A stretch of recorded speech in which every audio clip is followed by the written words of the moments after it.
Hi guys, ito nga pala yung bago nating shock, YSS Top Plus. Ayan siya guys, ganda nyo, tinan nyo guys. So unbox na natin, check na natin. Ito yung una niyang shock. Nga pala guys, ang sukat ito ay 340mm. Stock size siya ng motor natin. Ayan, yung code niya is 631. Tsaka meron siyang YSS na tatak sa taas, naka-emboss. Tsaka guys, tinan nyo, napaka premium ng dating, grabe. Yung red and black na color niya ay grabe, napakaganda.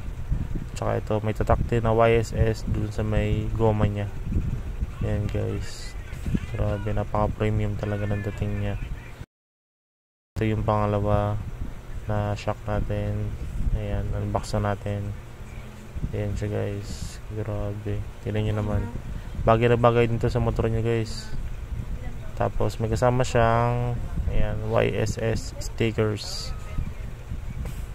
Ito yun guys, 2 piraso siya, non-faded to, hindi siya nagpe-fade. Tapos ito, may dalawa na rin siyang bushing, extra bushing.